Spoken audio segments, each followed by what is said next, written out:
I didn't prepare an official speech. I thought I'd just give you a few updates as to different things. Somebody mentioned the CVS pharmacy. I believe it was the transmission fellow.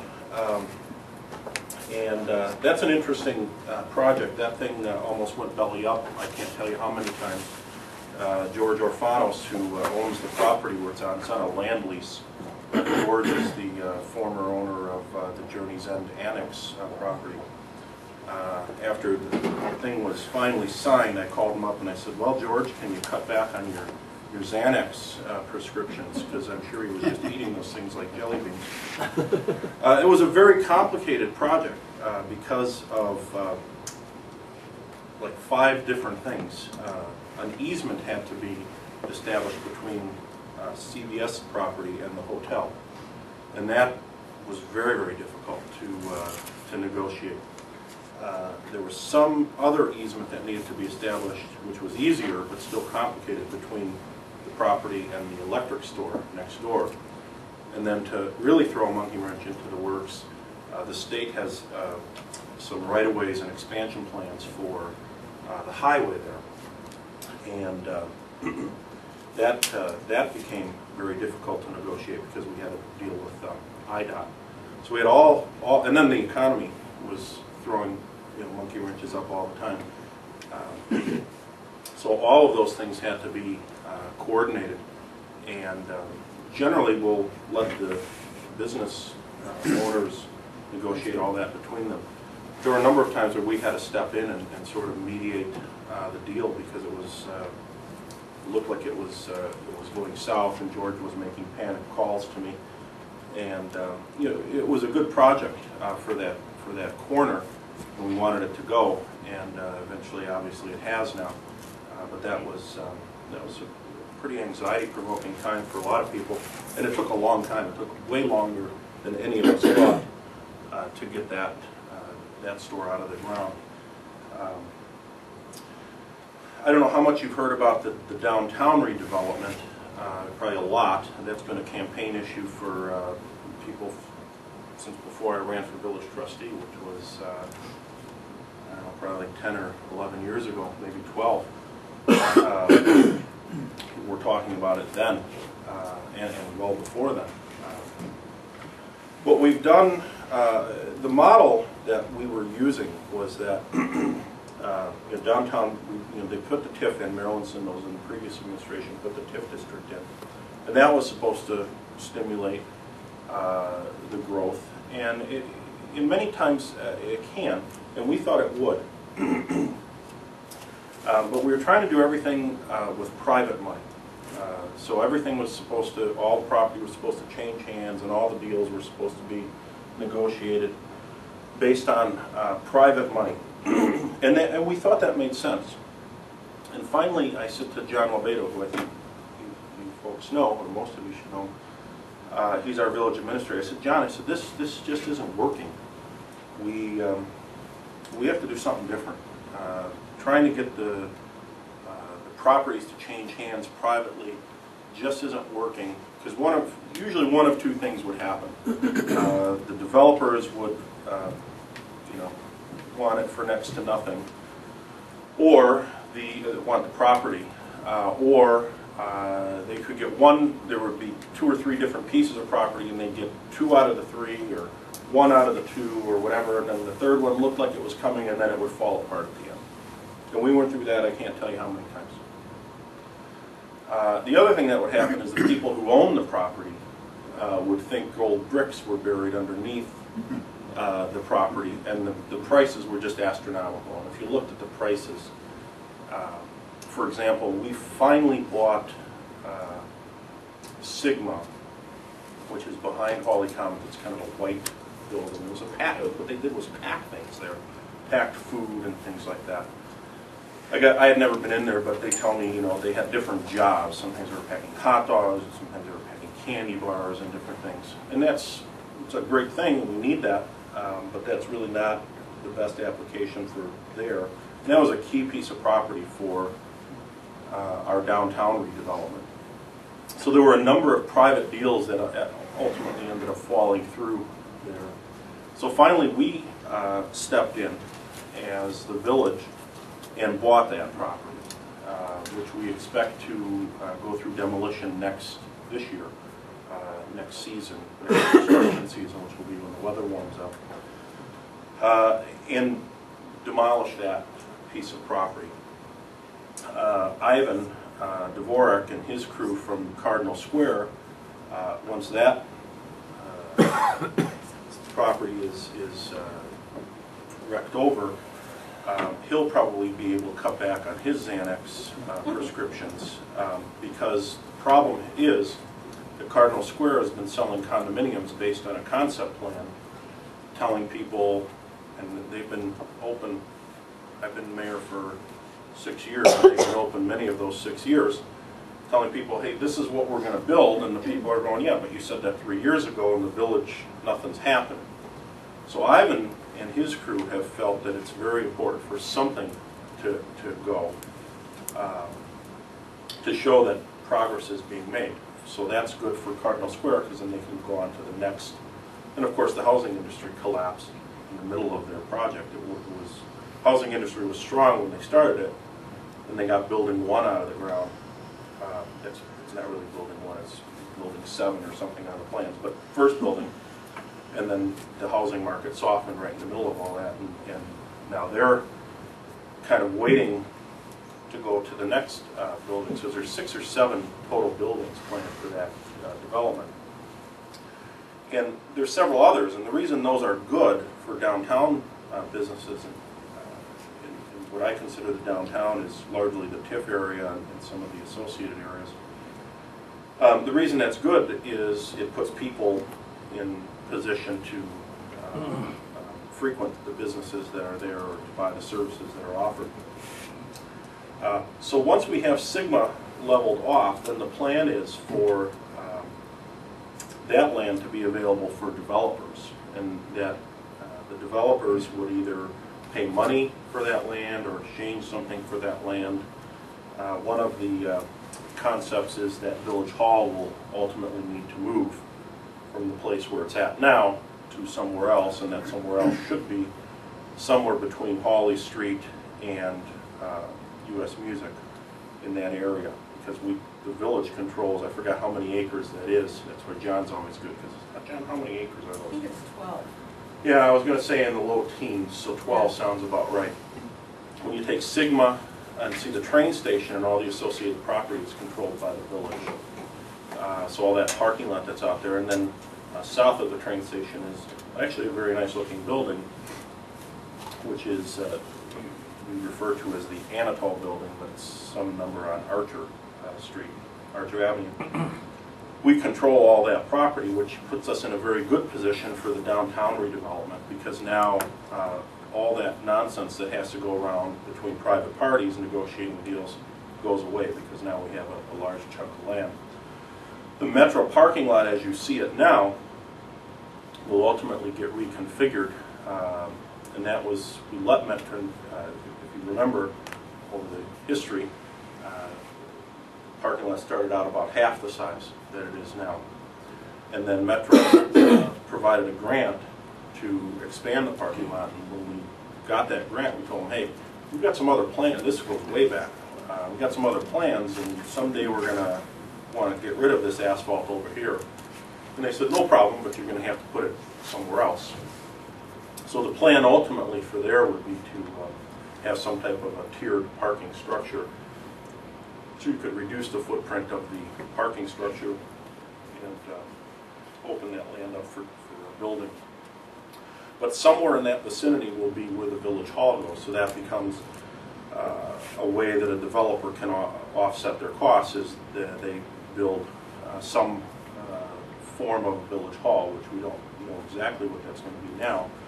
The concept is that it would be a number of floors in a multi-level floored building. It would be one of the things that was bantied around is we'd be a tenant for a while, like a rent-to-own kind of thing, and then eventually own the property. But who knows, that could change by the day. So that's kind of what's happening there. Right across the street here on the corner is the parking lot and most of that property coming south is owned by Pat McGrath, the printer across the way. And he's got a conceptual plan of businesses on the first floor and condominiums up above. And that project has been approved. And moving forward, the thing that always slows all of these projects down becomes the housing market. So it's tough to build, you know, anything right now where you're expecting to sell units. The banks are very anxious about that. They're taking Xanax or Valium or the generic equivalents. So they're very reticent to lend the money that the developers need to make those. So a lot of this progress is hinging upon the economy. Now, McGrath is eligible for some TIF money for that project, and the board approved more money than we ordinarily would have for that project, because the feeling is somebody's got to go first, and the first person to go is going to get a little better deal, because if you talk to developers or downtown planners or whatever, what they say is that once motion begins, it produces other motion, which seems to be important. So we want to get that project going. We put some of our money up, at least temporarily, to get the Sigma property under contract and owned by the village, so we can get that going. So that's kind of what the village is doing on its side to stimulate those properties to turn and grow. There's several other projects that have been approved and have gone out for a variety of different reasons, because mostly due to the housing market in terms of the residential stuff. The other big thing that we take Xanax about is the northwest corner, where across from the Target and the athletics shoe store and whatnot, which is slated to be the Walmart Supercenter and whatever else might still be left in terms of interest. Some of those places have gone bankrupt. Circuit City was supposed to go out there. It doesn't exist anymore. The reason that's not progressing is that's held up in a lawsuit with multiple levels of appeal. The lawsuit reads a few individuals plus the Ivanhoe Club versus me and others from the village.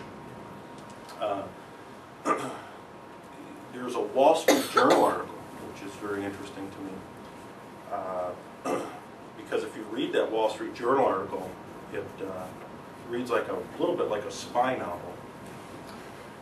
And what the Wall Street Journal eventually uncovered was that it really wasn't those people bringing the action, that it was actually the mother company of the Jewel Food Stores bringing the lawsuit to essentially prevent the Super Walmart project from coming to fruition. And if you read, you should Google the Wall Street Journal article if you haven't seen it, because you read it and you're like, that can't be. But anything that I was part of that I could attest to in that Wall Street Journal article, and it is the Wall Street Journal, of course, which is supposedly a very good reporter. When you read that article, and you say, yeah, that happened, yep, that happened, that happened. And the way the whole lid got blown off of who was actually behind the lawsuit was somebody got fired from a group called Saint Consulting. And the guy went rogue. And he called Village Hall one day and said, hey, I'll tell you who's really suing you. We're like, yeah, okay, another paranoid, you know. And but before we hung up, he said a couple of things that kind of caught our attention. Maybe this guy isn't crazy. So we talked to him a little bit, and we said, why don't you call Rubloff and talk to them? You know, get them down the road. And so that's how that whole thing kind of unraveled. And I always had my suspicions, because when you go to the when you go to the meetings with the lawyers, there's 5 lawyers in the room at all times. And then and those 5 lawyers aren't on your side, they're the people bringing the lawsuit. I'm like, I was thinking, did the Ivanhoe Club really hire 5 lawyers to try? And I'm sympathetic to the cause, I was, to their cause. And in fact, one of the very first things, I remember this when I took office, and I came in, one of the very first things that was happening was a meeting between us and Bob Brownson from Rubloff.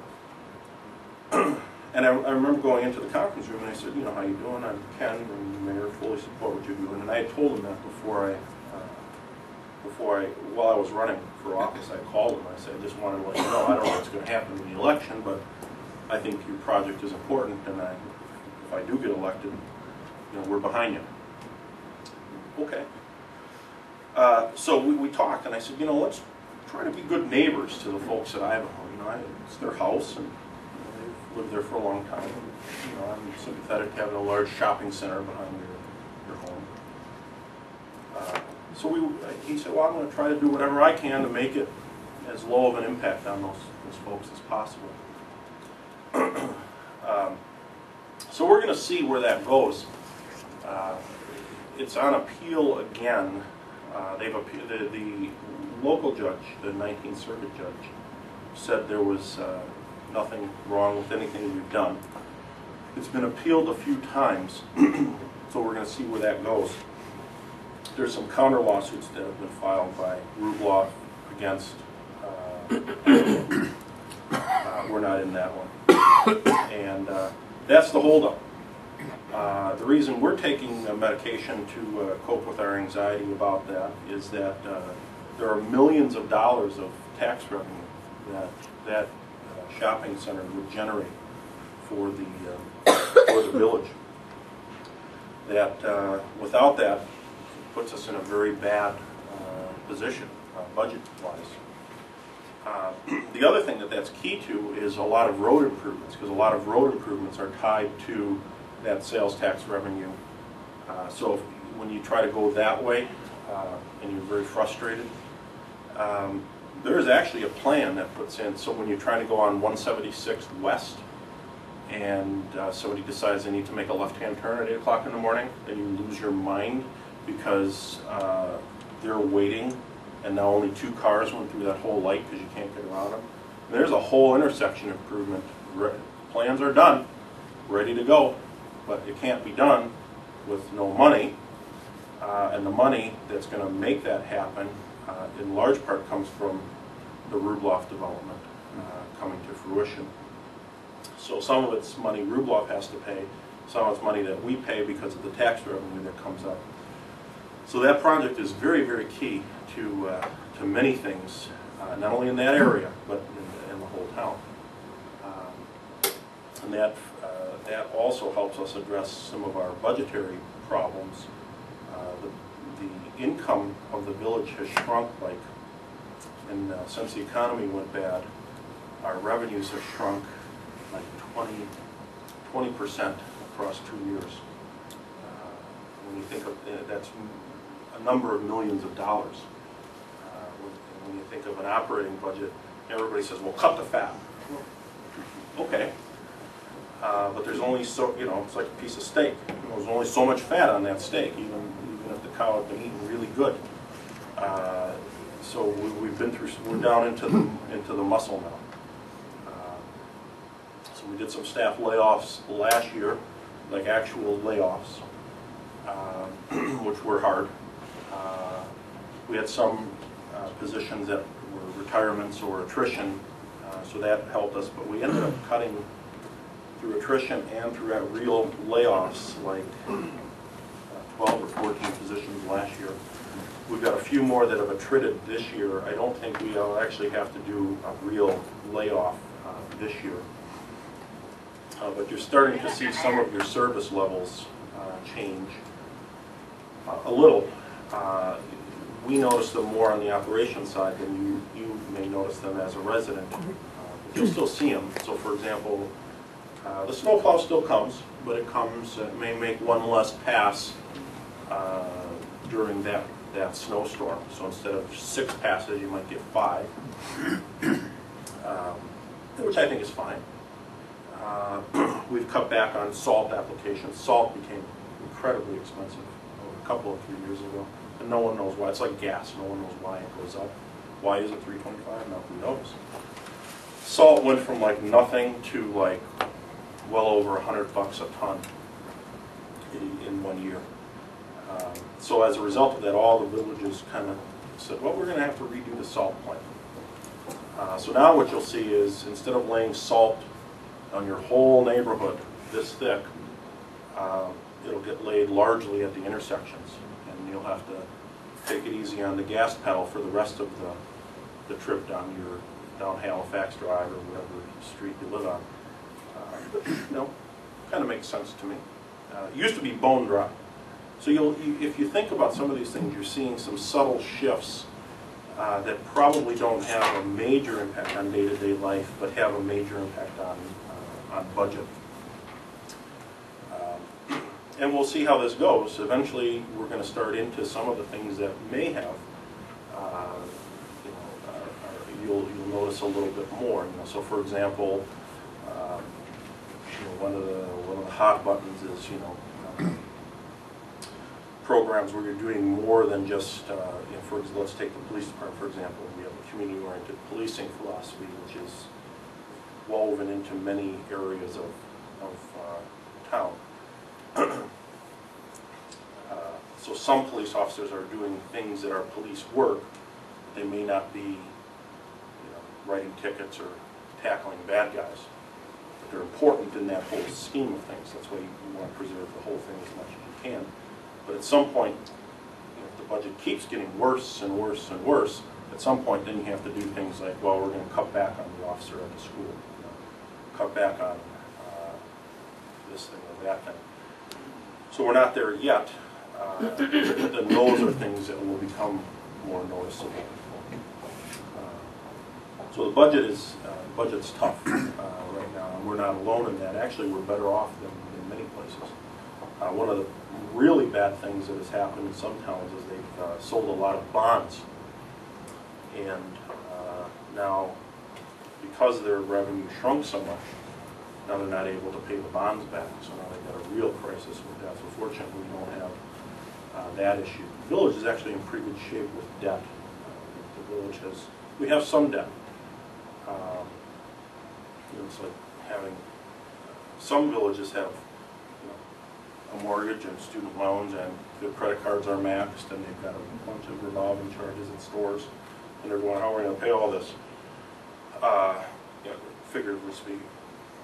We're not too bad. We've got like a mortgage. So we don't have a lot of the other home equity loans and everything else that some of these other places have. So that puts us in a little bit better breathing position. Things that have held us up from some of the progress we wanted to make are, again, the economy and oil prices. One of the bad things we've got is an infrastructure problem that we've been trying to work on. Streets are one of them that everybody sees and writes me many letters about, calls.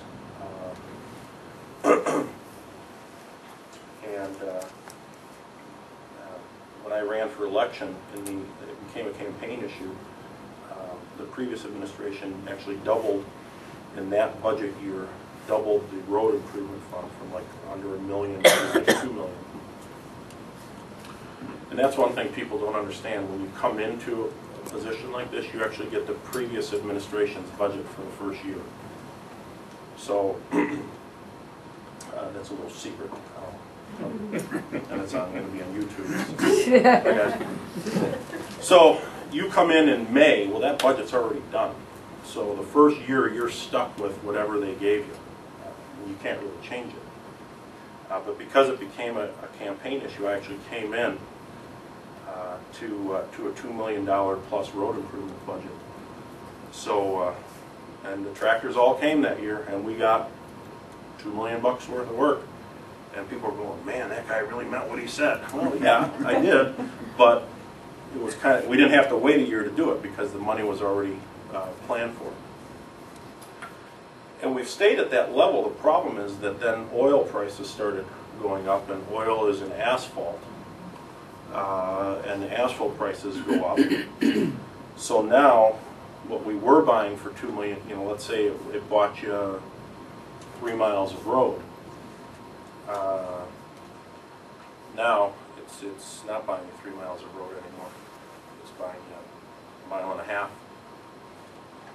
Just round figures, but so that's shrunken. So that's causing us some grief. And the other problem is we've got some very expensive roads to fix. For example, Cambridge West, which is off of Butterfield Road. Those roads were put in years ago under the, here was the logic, as it's been told to me.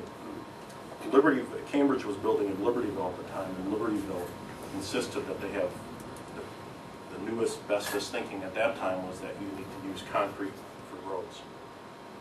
Libertyville insisted, because Libertyville is always better, they insisted that Cambridge put in concrete roads. Well, we caught, not we, because I wasn't even here then, I wasn't even living in Mundelein then. We caught wind of it, and fists were pounded, and the village insisted that Cambridge put in cement streets here. Well, not too many years after that, they decided cement streets weren't so good anymore, and it went away, but now we had cement streets in all of Cambridge West. And those have deteriorated massively. And the only solution to that is start over. So the streets have to completely be dug out, put back down again from the base. And that's very, very expensive. So your $2 million doesn't go real far. You have to do that. So those people are mad. And we're trying to do some roads in that subdivision every year, but we can't just focus on Cambridge West for the next 5 years and do nothing else. So we're doing like people do at home. We try to keep all the mouths fed and all the kids happy, but that's a tough job. We've tried to, there have been some developments in engineering where certain roads have been able to be fixed without completely digging them out and putting them back in, which was what we would have done in the past. What I don't want to do is, like you see on people call the office, why did you guys do that to Route 45? You know, Route 45 looks like a patchwork quilt at Dottie's Museum. Well, it wasn't us, it was IDOT. So if you go down Route 45, you see all these little patches of asphalt and things. Better than what we had, but it's certainly not the way you want your road to be done, but that's what IDOT determined was going to be the way they did 45. Which is the other thing.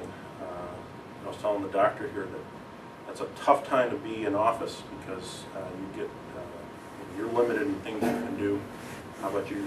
People are just angry and anxious in the world right now, because I think largely because of the economy and what's happening with jobs and everything. So that's got to go somewhere. Hopefully it's outside of the person, not inside. I'm a psychologist, so sometimes it goes inward, and that's never good. So it's got to go. If it goes outside, one of the places that it comes to is my office. So we get a lot of angry calls from a lot of angry people, and a lot of the stuff is stuff we don't have anything to do with. We try to point them in the right direction, but there's a lot of anger and anxiety in the world right now. And, it's going to take a while, I think, for that to go away. But that's kind of the things that I think are, sort of on the front burner or hot items in the village.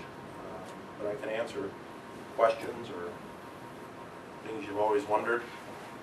Do my best. Yeah. Are there still 2 more parcels that need to be sold for the development of the town center? Or did the village acquire those already? Okay, we're talking by Anatol and... Right, to get the downtown developed. I know we have 1 parcel, but at one point when I went over to Cardinal Square, they said there were 3 pieces of property that were key to it. I mean, ultimately, there's a lot of pieces of property, like the security lock nut company, which is between the post office and Sigma. I mean, ultimately, we would probably like to see that be something else. But we're done with, right now, we've got what we think are the key parcels. And I think the rest of it will largely take care of itself once the ball starts rolling and the train starts going, figuratively. Because what will happen then is stuff will start going on, and then it becomes financially advantageous for some of these other properties to be sold at that point. There's a small easement that needs to be gotten from security lock nuts so that a road can go between his building, actually it's not his anymore, and the post office, so that they can put the road through and to get into Cardinal Square with an exit out on an actual road exit out onto Holly. But that's not a burning issue right now because there's only one Cardinal Square building. So, yeah, I think we've got the key parts right now. You had a question? No? Okay. Somebody else? Can you comment on the Weston Solutions deal that you guys are working on? Weston is a partner of ours in the redevelopment. Weston is I believe they're an engineering firm, and they just came to us one day and said, you know, we were riding the train and thought this might be an ideal place for us to locate an office. And some employee was riding the train and said, hey, what about over there? I think they're in Vernon Hills presently, but they will relocate to over here.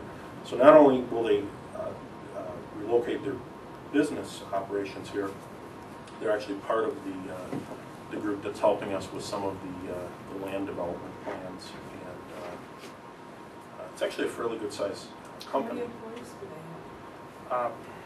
They told me at some point, but I forgot. Forgot that detail. It's a pretty good size.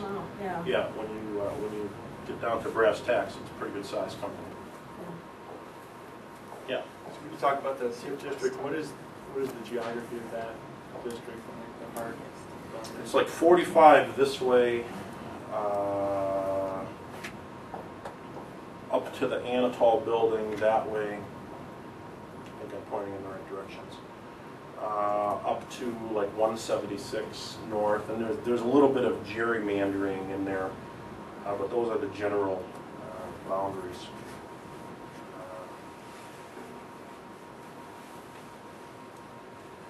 Yeah, I think that's, and then... Now, has it been, those boundaries been set for a while?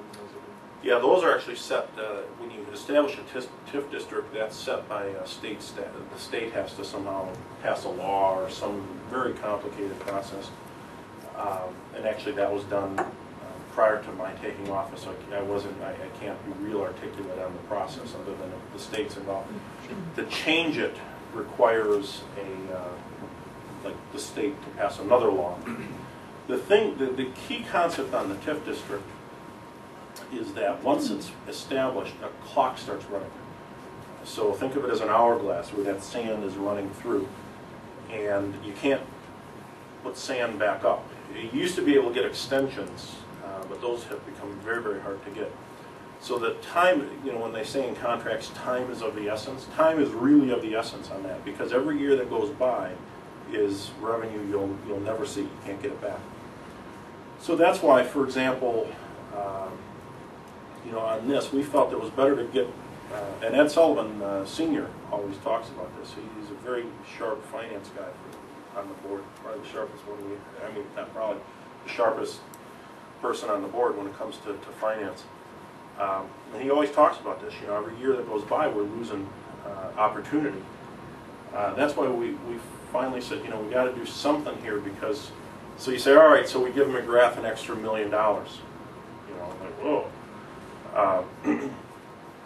But if you do the math on that over time, yeah, you agree to a reimbursement of this much more, but if that project gets out of the ground and stimulates other ones, you get that $10 million back 20-fold or something.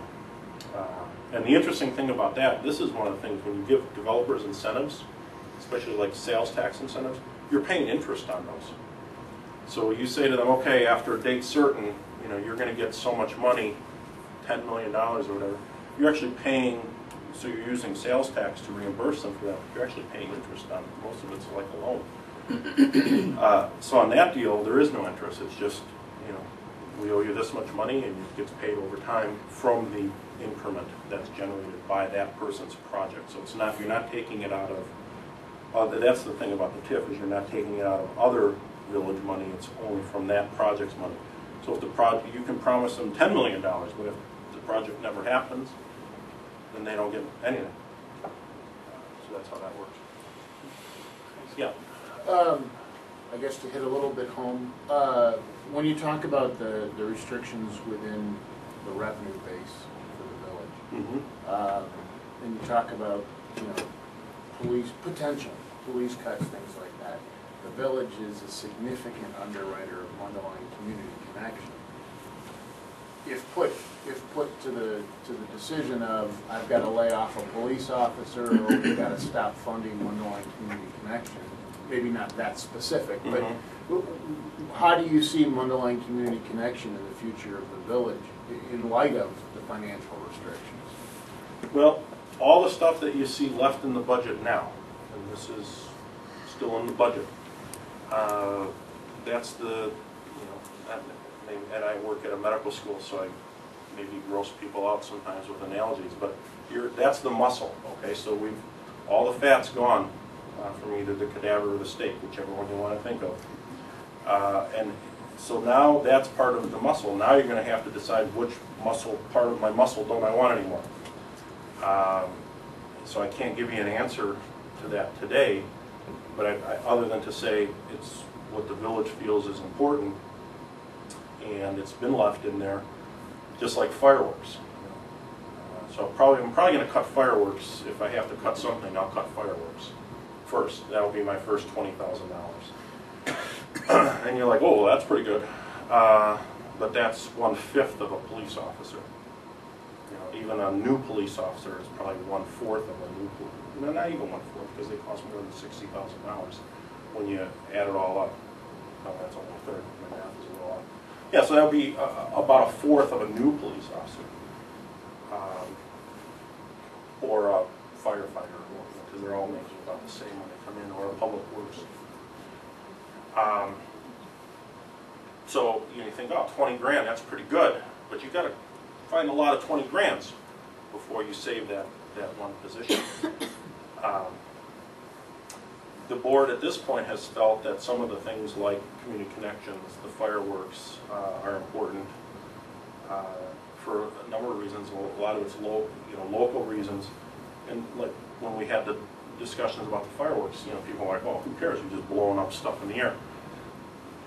When you look at that whole Community Days celebration, that might be as exciting as it gets for a lot of residents who don't have money to go to Florida anymore, or out of town, or whatever. So that might be the highlight of the summer. So we did change how the operations are run there. That's an incredible overtime sinkhole. So we changed how that worked and saved a fair amount of money. So some of this is actually good in that it's causing us to. I was talking to my son about this, who's 21 at the U of I, and I said, some of this is like a giant toilet flusher, and you get rid of some of the stuff that probably shouldn't. It's like my basement. You got to go through there once in a while and get rid of a few things. So this may have caused us to rethink a few things, but I'm done thinking for a while. I'd like a break. But that's the best answer I can give you, is that, yeah, it would be looked at, it would have to be looked at with everything. And then at that point, you decide what direction are we going to go. But it's not on the A list of places to cut today. Yes. Yes, sir. What do you think will be the outcome of the property across from Target, and the time frame, and some of this is some executive session stuff, so I can't. We had a discussion with the developer. My ultimate, and there's a sort of a settlement agreement being floated, which I can't talk about, and it's largely them versus the plaintiffs. My fear is that if it takes, there's only so long that Rubloff is going to, he has funded a lot of money, and he has lost a lot of money. So there's only so long that that's going to go for. And the question is, whose back's going to break first, basically, because if their back breaks and they leave, I think that's bad for a number of reasons. Number one, I think it's bad because that project doesn't get built. Number two, it's bad. No one else in their right mind would, as a developer, would come in and say, I'm going to try to do that, because they would go, uh-oh, no, that's a bad spot, I'm not going to touch that.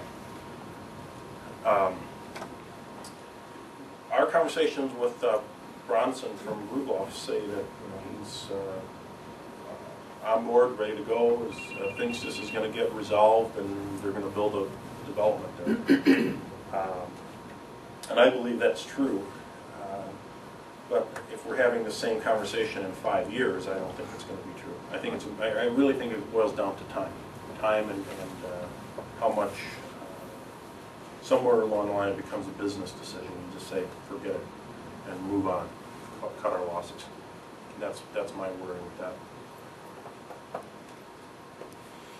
Well, and with respect to the BDI report, the study that we're doing, have there been any recent, I guess, successes or headways that have been made with contacting businesses? I know there's been a couple of things that are going to come to fruition with meetings and things like that. Can you comment briefly on anything that maybe that's I don't really know what's going on at the individual contact level, because that's being handled. The board is generally focused on the concept level, so I can't really tell you where we are in the process of that. We'd have to. That's what John is sometimes handling, John Lebedo, because he will be at that meeting and oh yeah, we contacted these 5 people or whatever. So I really don't have that information with me. So, sorry. Yeah. Have there been any discussions? Well, I'm sure there have been, but at what level with this money, the federal money that's supposedly coming, in terms of 53? I mean, is that just something that's going to, we had this advisory referendum that was wildly in favor, and yet still nothing seems to happen. Yeah, if you ask IDOT folks, 53 is, if something can be negatively off the radar screen, 53 is negatively off the, like in the negative. It's not even off the radar screen, it's worse than that. Just because of the funding. I mean, if that's the big thing. There'll still be some political wrangling, because of the couple of towns that don't like the idea. So that will cause some consternation. And don't forget, there's always lawsuits. If you don't get your way, you can always file a law. You can either call the Tribune or file a lawsuit. So nobody's even talking about it. It was just in the news again. It was just in the rather do newspapers. high-speed rail than put the road that's already... I'm just telling you what we were told. Yeah, I think if you're worried about what's going to come up in your backyard if you live on the corridor, you can save those prescription meds for another day, because I just don't see it coming anytime soon. Maybe I'm going to be wrong, but I remember when I ran for village trustee, I thought 53 was a good idea, but I was a noob in town, and I thought, well, I was young, and I remember going to some guy's house, and he looked like maybe about 50. He came out with his overalls on, and looking at me like, yeah, right. He goes, what do you think of 53? And I took a deep breath, and I go, well, sir, I think it's a good idea. He goes, me too. And he said, I moved here, and at that time I forgot how long it was, 25 years ago. And one of the reasons I moved here was because I could tell this guy had been here forever, and I was like, oh. One of the reasons I moved here was because 53 was supposed to be coming through, and we think it's important. And again, that referendum kind of reaffirmed what I had learned on the street, which was, most people thought it was a pretty good idea, unless they lived, right on the corridor.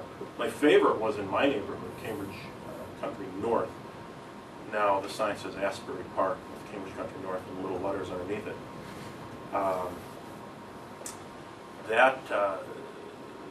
The houses on that corridor were given like a $10,000 or $20,000 discount.